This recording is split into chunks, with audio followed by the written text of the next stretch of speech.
Coloca para mim, Júnior, Números 26, os irmãos podem ficar assentados mesmo. Vamos meditar na palavra do Senhor, porque a hora não nos espera, né?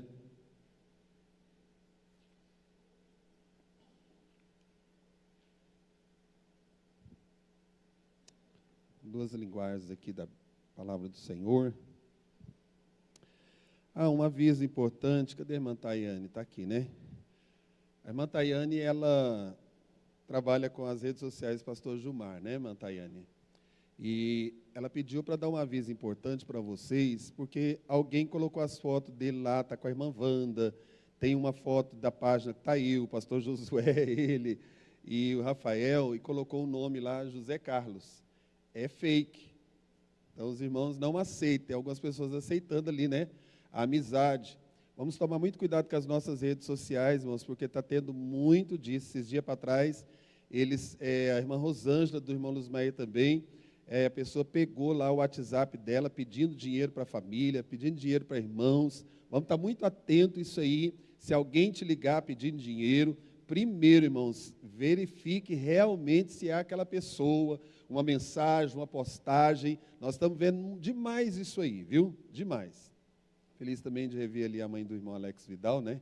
Deus abençoe a senhora. Irmãos, Números 26, eu estava meditando nesta palavra hoje, vendo como ela é rica, né? Parece que não é nada, quando a gente olha rápido assim, a questão de ver o censo, e até parece uma leitura um pouco repetitiva, falando de tribos e tal, mas nós vamos trazer aqui aquilo que o Senhor tem falado. Está aqui no telão, está no outro telão ali para mim também. Vamos ler a linguagem que está no telão.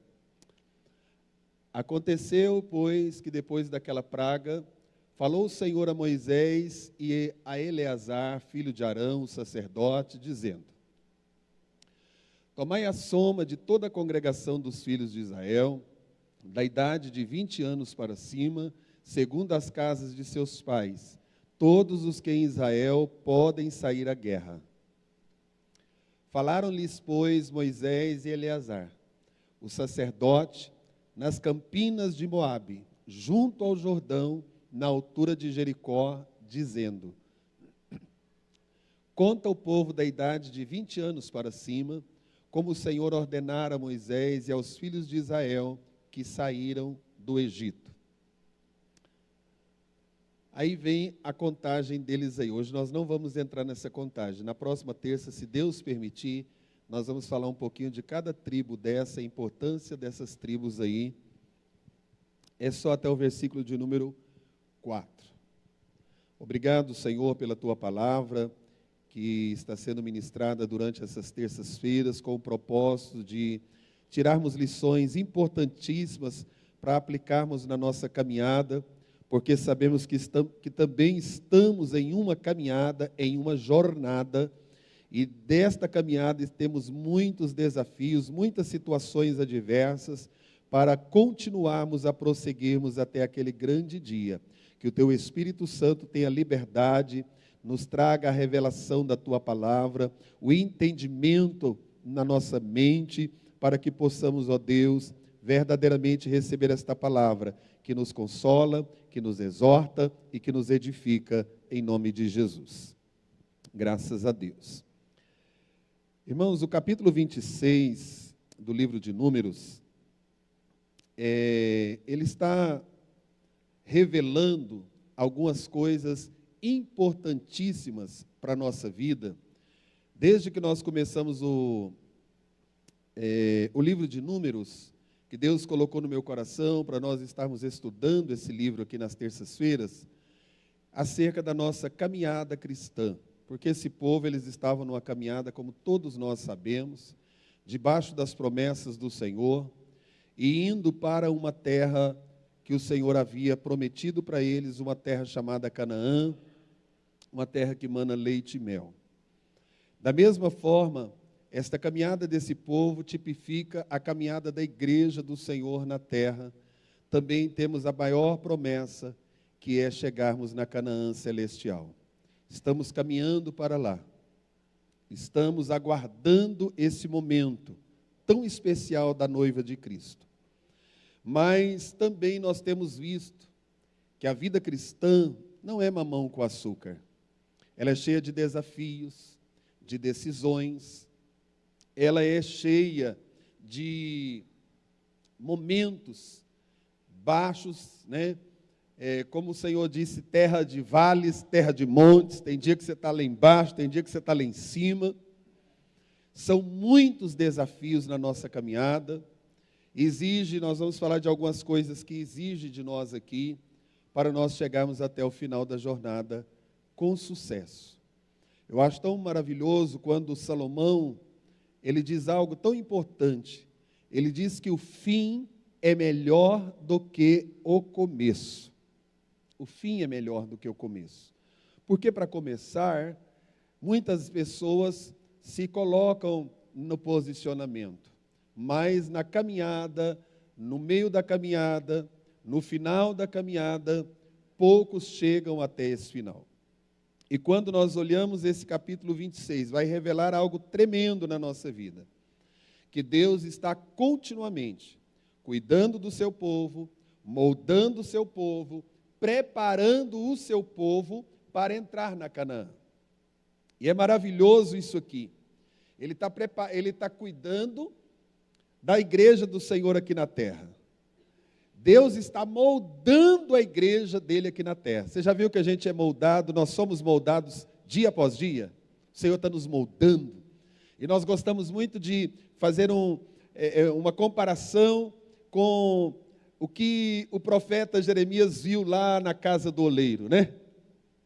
O vaso sendo amassado. E às vezes você pergunta até para alguém, diz, irmão, estou na olaria. Estou passando agora pela mão do oleiro. Estou sendo moldado. E preparando o seu povo para cumprir a sua vontade na terra prometida.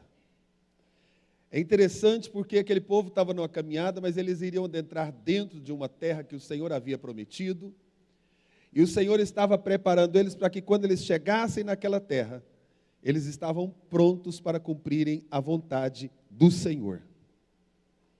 E muitas vezes a gente olha para a nossa vida, meus irmãos, e nós ainda não estamos prontos para cumprir a vontade de Deus. Basta o Senhor requerer algo de nós. E às vezes nós falhamos, às vezes nós queremos retroceder, às vezes nós não queremos avançar, porque o Senhor, enquanto Ele está cuidando, glória a Deus. Enquanto o Senhor está abrindo porta, realizando milagres, operando maravilhas, é um momento glorioso na nossa vida. Mas o momento que o Senhor está moldando é momento doloroso, que muitas vezes nós não queremos. Mas existe uma coisa, irmãos, o molde é dele, a forma é dele, ou a forma é dele, e a cada um ele trabalha, ramai, decanta, labaço, decovas, nébia, de uma maneira. Por isso não compare a sua vida com a vida de ninguém, porque Deus molda cada um do jeito que Ele quer, da maneira que Ele quer, da forma que Ele quer e até o tempo que Ele quer. E aí, por não entendermos isso, às vezes ficamos comparando, dizendo, por que eu sofro, por que com fulano não é assim, por que comigo tem que ser assim. Mas o Senhor molda o vaso. Nem todos os vasos são iguais. Esse vaso aqui tem uma forma, esse daqui já tem outra forma, mas todos estão numa posição e estão destacando, e são bonitos e servem para ornamentar a casa do Senhor. E assim somos nós na presença do Senhor. Aleluia, glória a Deus por isso. Mas também existe um tempo de preparação. Tudo tem que ter uma preparação. Se é para uma faculdade, se é para um emprego, se é para algum propósito, temos que preparar. E nós precisamos de estarmos preparados, irmãos, para a eternidade. Porque não sabemos a que hora o Senhor da casa virá. A que hora o Rei Jesus vai voltar para buscar a sua igreja. E eu acho interessante porque Jesus ele não disse o horário, ele não disse nem o dia, e ele não disse nem o ano, nem o mês e nem o ano. Mas ele manda nós estarmos preparados. Azeite na botija, lamparinas acesas e ouvidos atentos para o brado, eis o noivo. Porque não vai entrar na Canaã de qualquer maneira. É quem está preparado. E muitas vezes nós estamos preparando para tantas coisas, mas às vezes não estamos preparados para o céu. E é algo que nós precisamos de atentarmos e observarmos. Pois bem, vamos dar uma entrada aí no que foi falado acerca desta ida, dos planos de Deus ali. É interessante que o verso 1 vai dizer algo, voltando lá, irmão Júnior. Aconteceu, pois, que depois daquela praga, nós já falamos sobre ela, falou o Senhor a Moisés. É interessante que nós vamos ver, no início do livro de Números, um censo, a quantidade de homens que saíram ali. E nós vamos ver aqui no final do livro de Números, o outro censo, que já é agora de uma nova geração. Irmãos, quando o Senhor fala para Moisés acerca desse censo, acho que eu até anotei aqui, acerca do censo, ele nos mostra uma coisa muito importante, anotei. O aumento, a quantidade de pessoas ali, nós observamos que morreu muita gente.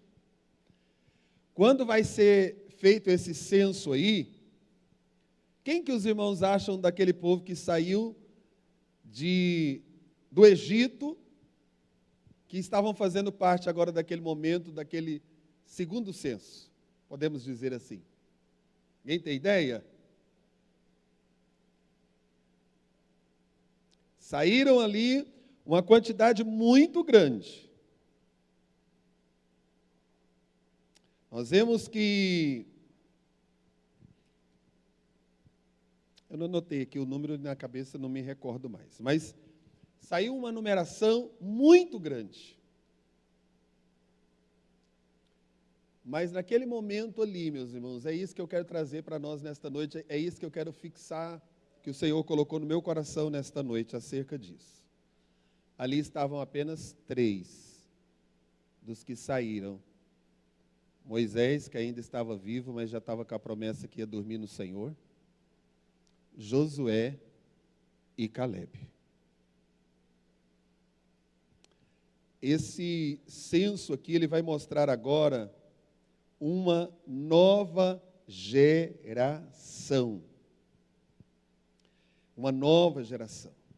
O que isso me fez pensar e que o Senhor abriu meu coração para entender e repassar para a igreja? Primeiro, irmãos, o Senhor estava... Nós sabemos que eles enumeraram ali, na época, aqueles que iriam prontos para as guerras, parte militar. O Senhor enumerou aqueles que estariam servindo, os levitas na casa do Senhor, os sacerdotes. E foi feito aquele censo, foi mostrado aquele ali, para que cumprisse várias tarefas ali. E agora, nós vamos observar que ele vai mostrar aqui que o Senhor disse para eles: faça o censo, conte. Verso 2. Tomai a soma de toda a congregação dos filhos de Israel, de qual idade? De 20 anos para cima, segundo as casas de seus pais, todos os que em Israel podem sair à guerra. Então eles numeraram ali a quantidade daqueles que estavam prontos, porque eles iriam atravessar o Jordão e eles iriam começar algumas pelejas importantíssimas. Então ele enumera, ele diz, de 20 anos para cima. Eu quero a quantidade dessas pessoas, que vocês preparem para isso. E quando vocês prepararem para isso, esses estarão prontos para saírem a guerrear. Esse povo aqui, eu estava observando e lendo, nós podemos ver aqui que eles estavam próximos, a Bíblia vai dizer aonde eles estavam aqui nesse momento do censo. Eles estavam próximos de Canaã. Eles faltavam pouco já para atravessar o Jordão. Tem um hino do Mateusiense antigo que diz: o Jordão não passarei só. É assim, missionária Ruth? O Jordão não passarei só. Versículo 3.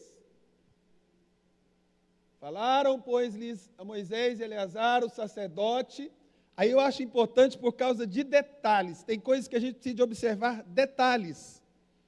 E esse detalhe aí ele mostra dizendo, eles estavam nas campinas de Moabe, junto ao Jordão, na altura de Jericó, quando eles estavam ali. Aquele momento era um momento muito especial, meus irmãos. Era um momento que eles iriam atravessar o Jordão e a geração velha ficou para trás. E agora uma geração nova, que foi trabalhada, que estava sendo moldada, preparada pelo Senhor, era uma geração que atravessaria o Jordão, já próximo da terra prometida. E isso me fez fazer uma reflexão, fazer algumas anotações, porque aquele povo, ao atravessar o Jordão, era o povo da conquista. Eles iriam conquistar a terra prometida. Já não era apenas promessas, mas agora eles já estavam das campinas, eu estava observando, lendo sobre isso, das campinas de Moabe, junto ao Jordão, eles, maestros, já contemplavam a terra prometida. Aleluia! Irmãos, nós somos uma geração que estamos já contemplando tudo que está escrito na palavra dos últimos dias acontecendo, porque nós já estamos atravessando Ramanai de Cantastéria, o Jordão, porque a terra vista já está chegando o dia da igreja a partir desta terra.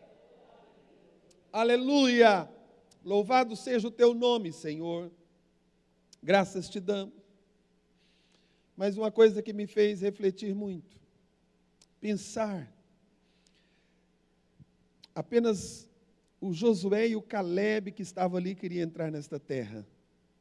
Entre estes, nenhum outro houve dos que foram. Eu até anotei aqui o versículo. Aleluia, isso é muito triste, irmãos. E o que eu vou falar aqui é muito forte para as nossas vidas.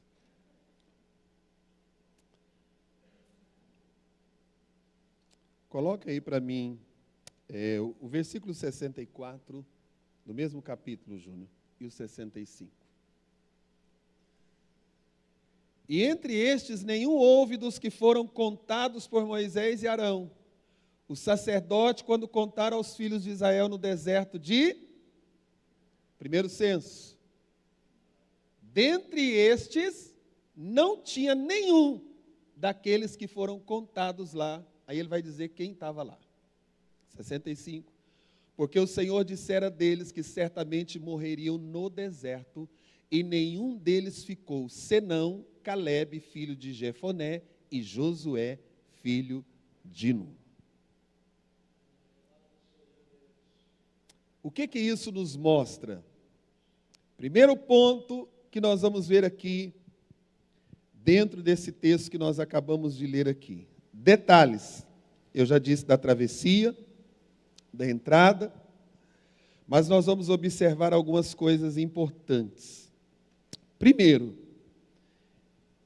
estes dois abriram mão de muita coisa para chegarem até ali. No meio que eles viviam, meus irmãos, eles ouviram muita gente murmurando. reclamando. Eles ouviram muita gente falando mal de Moisés, levantando contra a liderança de Moisés. Eles viram muitas pessoas desobedecendo às ordens de Deus. Eles viram muitas pessoas perdendo a fé. Eles viram muitas pessoas deixando de obedecer ao Senhor. E isso me trouxe uma preocupação, porque nós sabemos que nem todas as pessoas, irmãos, são capazes de herdar a promessa, por causa dos desafios. E eu quero dizer algo importante para mim e para você nesta noite, porque nós vivemos também cercados, às vezes, por pessoas que estão dentro da igreja, mas são incrédulas. Pessoas que estão dentro da casa do Senhor, mas são pessoas murmuradoras. Pessoas que estão dentro da casa do Senhor há anos, servindo a Deus e nunca se converteu. Pessoas que estão dentro da casa do Senhor, querendo minar a minha e a sua fé. Dizer que isso não tem nada a ver. Dizer para nós que nós não devemos obedecer. Deixa de ser bobo. Vai obedecer ao pastor? A liderança das irmãs? Isso e aquilo, o maestro? E N pessoas? Vai se fazer uma obra? Ah, para que isso? Para que mudar isso? Para que fazer aquilo? Para que dar dízimo? Para que ofertar? E querem tirar os outros de mente. Cuidado, irmãos, com os murmuradores no meio do povo de Deus, porque eles não prosperam. Muitos deles são frustrados, amargos, sem fé, sem a presença do Espírito Santo, sem uma vida renovada, enferrujados, que não têm uma vida transformada pelo Espírito de Deus e nem pela palavra, estão na nossa caminhada. Falo isso com temor e tremor, porque o Senhor não me constituiu juiz, mas a palavra do Senhor está nos ensinando isso nesta noite. Quantas pessoas nós vimos que começaram bem, mas não terminaram a carreira bem, apostataram da fé, desistiram da caminhada, desprezaram as coisas do Senhor, desprezaram uma vida de santidade, não querem abandonar os pecados, não querem libertar daquelas coisas do Egito que ainda estão impregnadas. Irmãos, que Deus tenha misericórdia da minha e da tua vida, que nesta noite a gente venha atravessar o Jordão e deixar o Egito para trás. Aleluia! É tempo de nos posicionarmos e dizer: o Senhor Jesus morreu na cruz pelos meus pecados. Ele escreveu meu nome no livro da vida. Eu tenho um novo nome lá no céu. Há uma promessa que o céu de glória nos espera. Aleluia! Mas cuidado com quem você está caminhando, com quem está te aconselhando, com quem está querendo minar a sua fé, tirar você do propósito. Aleluia! Em vez de nós ficarmos presos a estas coisas, nós precisamos, irmãos, caminharmos. E existem algumas coisas importantes para a nossa caminhada cristã. E uma destas coisas importantes, determinantes, posso dizer assim, primeiro é a nossa fé. Não deixe que nada roube a sua fé. Mas não é uma fé só de milagre. Eu estou falando de uma fé salvífica. de uma fé que você enfrenta todas as tribulações, as adversidades, os enganos, aqueles que querem nos fazer tropeçar, para permanecermos firmes na presença do nosso Deus. Ah, pastor, mas o pastor fulano me disse isso. O irmão fulano já está há tantos anos na fé. Irmão, ele pode ter 50, 60, 70, 40 como eu de fé, mas se não estiver de acordo com isso aqui, não serve para me aconselhar. A Bíblia diz: como vão andar dois juntos se não estiverem de acordo? E nós precisamos de atentar mais para esta palavra, para aquilo que esta palavra nos ensina, porque ela é o que para os nossos pés? O que ela é para o nosso caminho. Vamos lembrar aí, Júnior? Põe para mim Salmo 105. Salmo 119, versículo 105, verso 105. Vamos lembrar o que ela é? Salmo 119, verso 105. Aleluia. Está errado aí. Aí. O que essa palavra é para nós?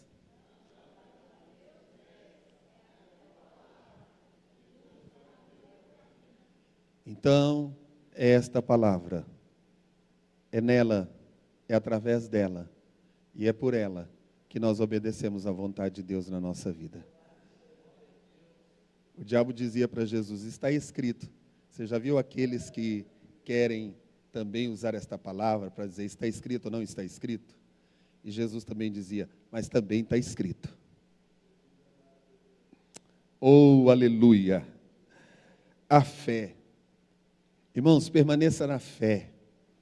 Eu louvo a Deus, porque eu fui muito bem ensinado pelos meus pastores. Eu estava vendo o pastor Ciro ali no jantar ali do aniversário do pastor Josué, e ele veio, me deu um abraço. Eu até peço bênção para ele, porque para mim ele é uma pessoa... Pastor Ciro é um pai. E ele já está aí quase com seus 90 anos. Ainda dirige a igreja com meu cunhado, o irmão da pastora congrega, no Guanabara. E eu observando quantos anos, pastor Ciro, sempre o mesmo, firme, constante, é o nosso líder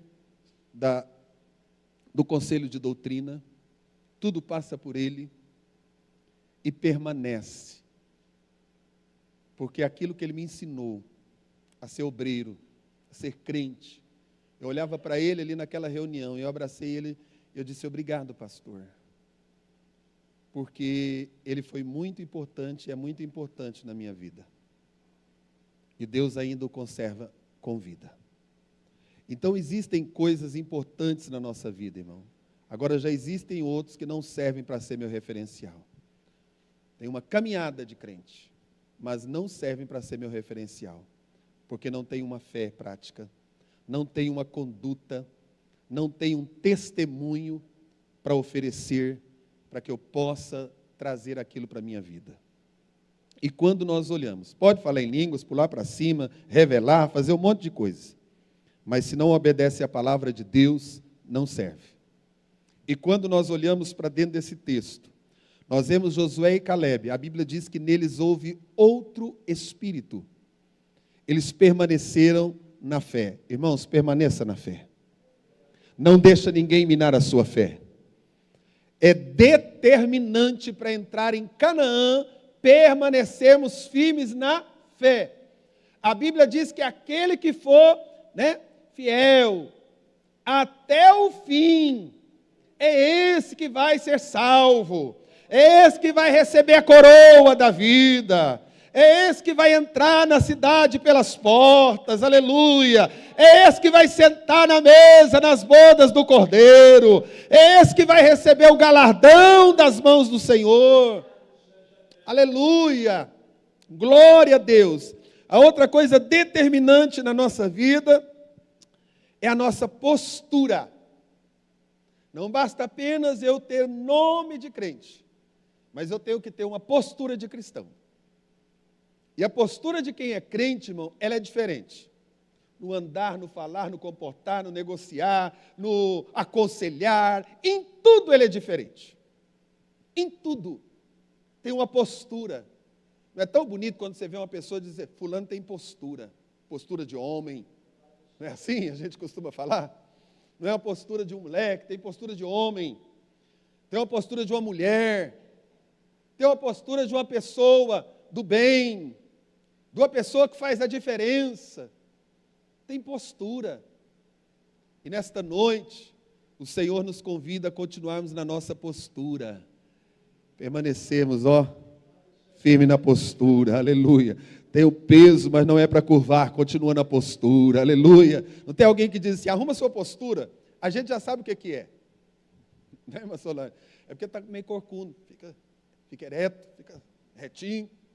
É postura. Eu lembro, minha mãe sempre falava isso para a gente. Arruma postura, vocês estão ficando meio assim, vocês são altos, a gente era magrelo. Arruma postura. Ou às vezes alguém, quando a gente está fazendo alguma coisa, eu sei que os irmãos já escutaram também esse termo, toma postura. E uma das coisas que nós precisamos é de tomarmos postura na nossa caminhada com o Senhor. Que entra anos e sai anos, e alguém olha para a gente está na mesma postura, caminhando, firme, de cabeça erguida, sabendo aonde está o nosso alvo, olhando firmemente para Jesus, que é autor e consumador da nossa fé, deixando o embaraço e o pecado que tão de perto nos rodeia. A gente está na postura da caminhada cristã. Foi a postura desses dois. Aleluia! A outra coisa importante, requisito importante na nossa vida, além desta postura, perseverança. Eu, porém, perseverei em seguir ao Senhor. Lembram dessa frase? Usada por Josué, usada pelo próprio Senhor para falar a respeito deles. O que é perseverar, irmão? Significa nós permanecermos, mesmo quando tudo está contrário. A gente persevera. O vento está contrário, mas a gente persevera. A situação está contrária, mas a gente persevera. Alguns estão fora do propósito, mas a gente persevera no propósito. A gente continua no propósito. Perseverança.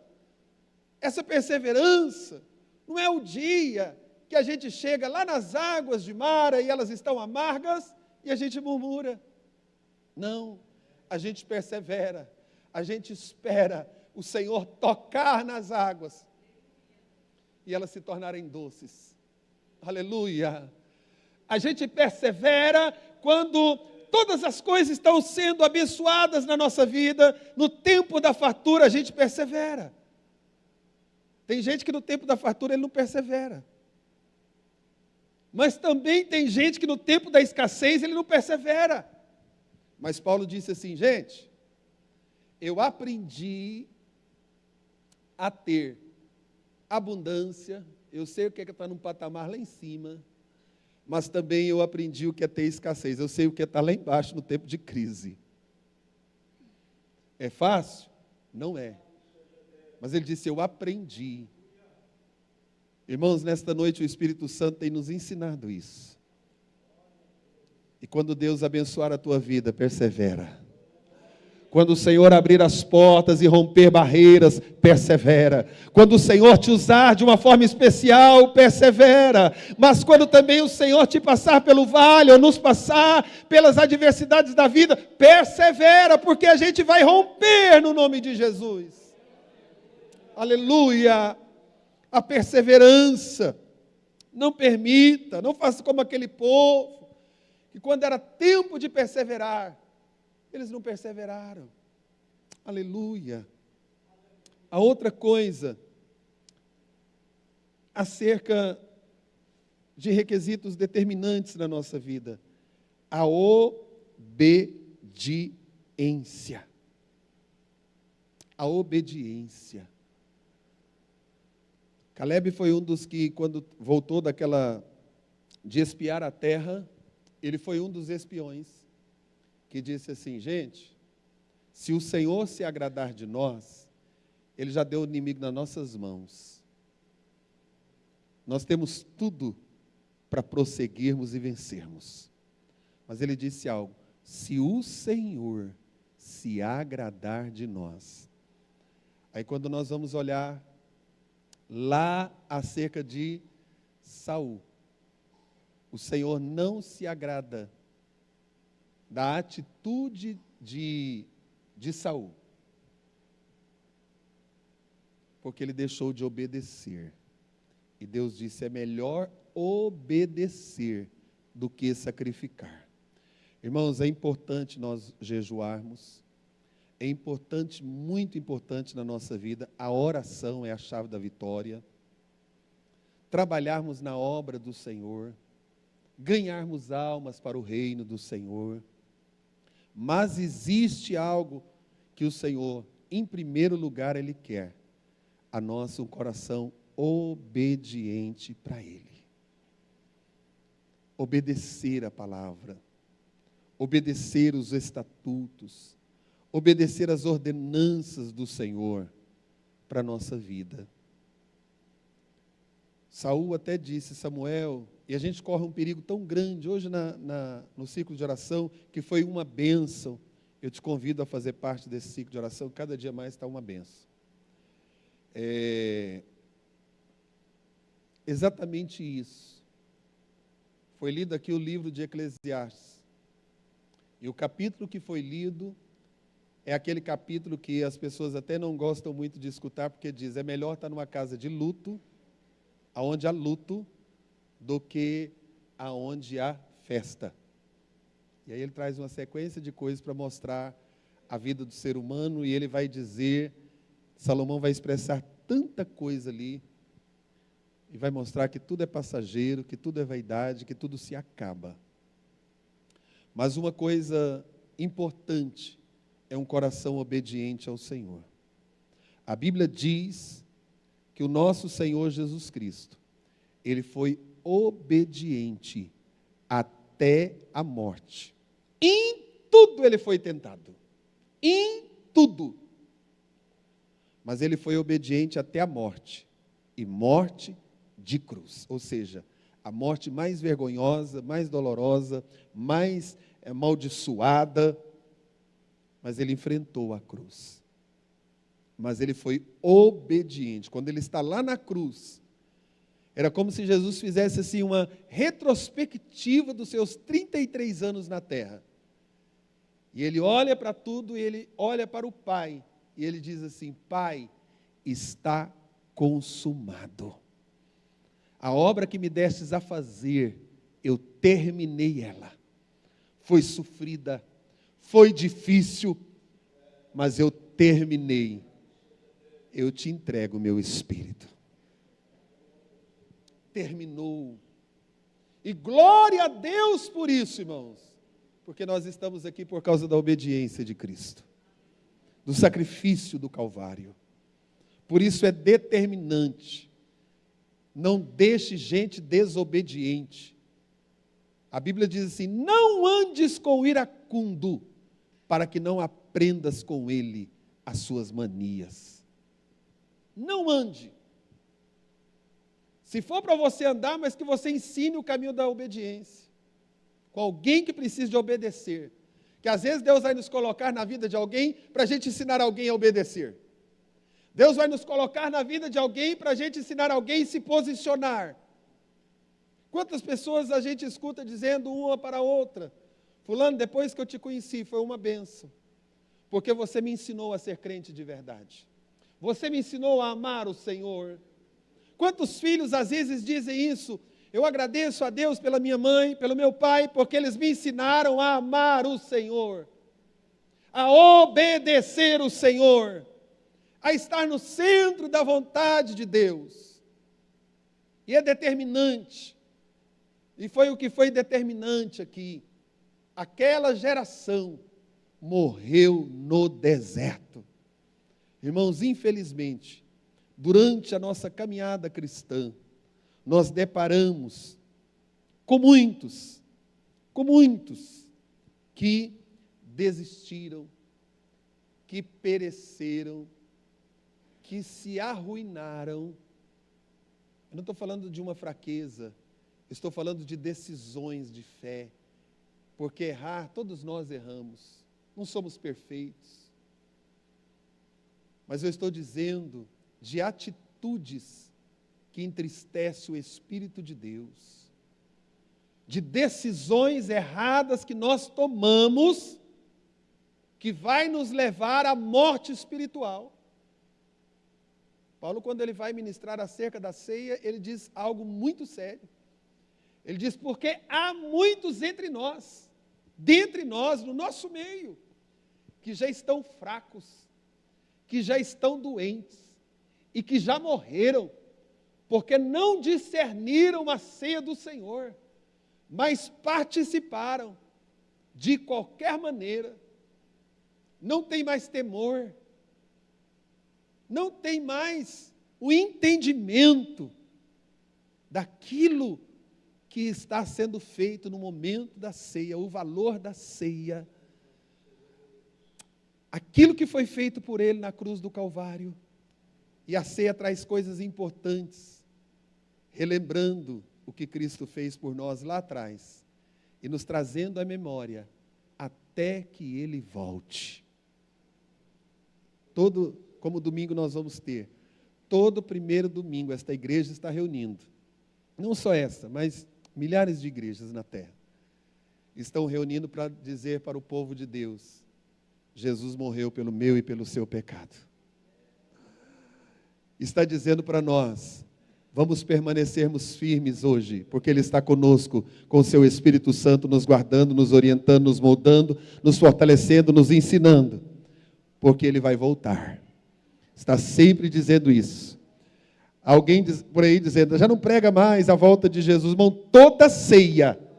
Se ninguém pregar a mesa da ceia, o ato de você pegar o copo e o pão, já está pregando para mim e para você, dizendo, Ele morreu por nós, este sangue, este pão representa um corpo que foi padecido na cruz, e este sangue, esse vinho, um sangue que foi derramado por nós. Já é uma pregação, aquele copinho e o pedaço de pão já está pregando para nós, e mostrando a importância para nós. E o texto não precisa nem de ser pregado, apenas lido.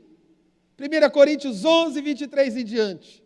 Aquele texto em si já é uma pregação para dizer, olha a maneira que você está, para que você chegue na Canaã. Eu te convido a se colocar em pé. Pode chamar lá, viu, irmão? As crianças. Eu peguei uma frase, alguns dias, não é minha,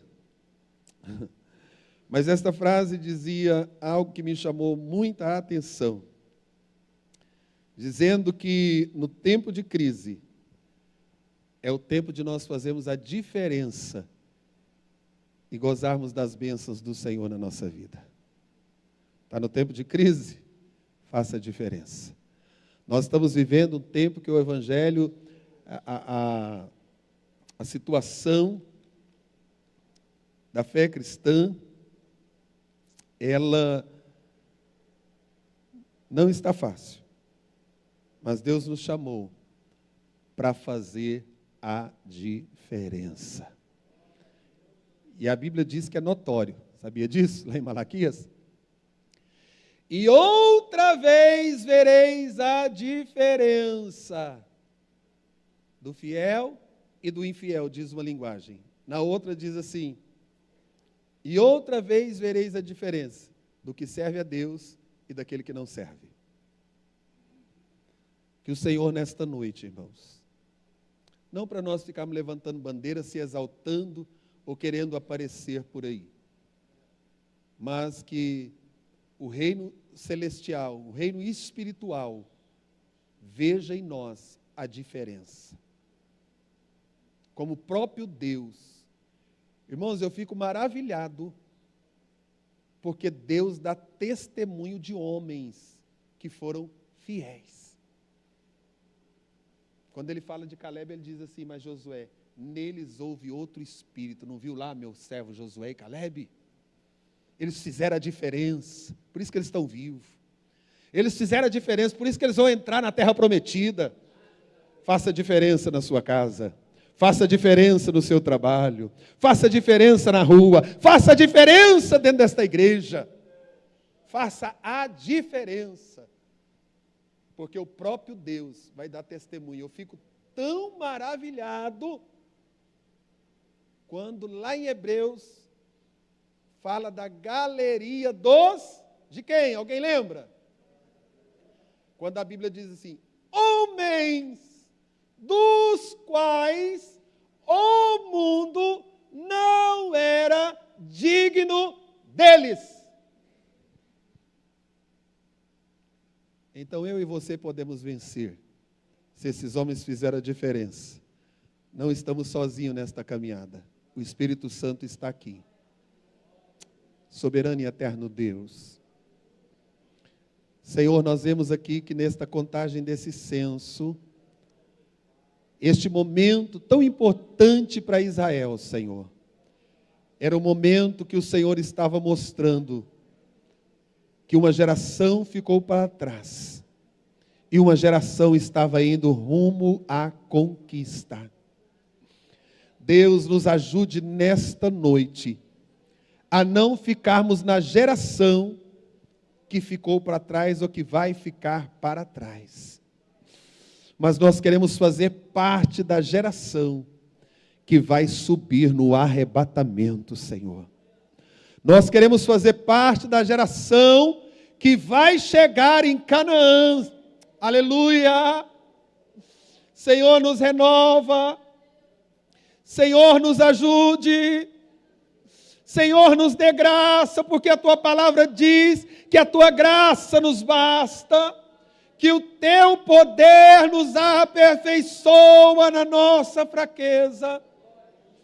E nós te pedimos nesta noite, Espírito de Deus, que a Tua graça nos ajude e vai nos aperfeiçoando nas nossas fraquezas, Pai. Sustenta o Teu povo, sustenta a Tua igreja e nos conduza, Senhor, até a Canaã celestial. Olhem para mim. Aleluia. Irmãos, o céu nos espera. Sabe o que eu aprendo com isso aqui, finalizando já, as crianças estão entrando?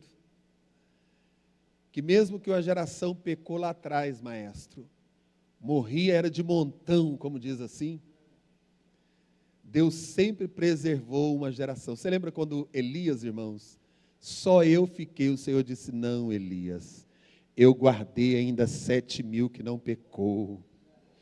Irmãos, muitas coisas estão vindo sobre a igreja do Senhor na terra, mas ainda há um censo dizendo, ainda há uma multidão que me adora. Ainda há uma multidão que me obedece, ainda há uma multidão que tem temor, e ainda há uma multidão que vai subir no arrebatamento. É isso que esse censo está mostrando para mim e para você. Que o Senhor te sustente, que o Senhor te dê graça, que o Senhor te fortaleça nas suas fraquezas, meu irmão, que o Espírito Santo te encha nesta noite. Ramai decantas tu decovas nébia. Que a presença do Eterno esteja sobre a sua casa. E que permaneçamos firmes. E que quando nós entrarmos na Canaã celestial, a gente olhe de um lado e para o outro e diga, chegamos, atravessamos o Jordão. Você quer fazer parte desta geração da conquista? A geração que venceu tudo. Uma nova geração, sabe o que significa uma nova pessoa, uma nova criatura? Um novo, um padrão novo, aleluia. Que a graça de nosso Senhor Jesus Cristo, que o grande amor de Deus nosso Pai, a comunhão e a consolação do Espírito Santo, seja com todos nós aqui, e com todo o povo de Deus na terra, desde agora e para sempre. Amém. Está terminado em nome de Jesus.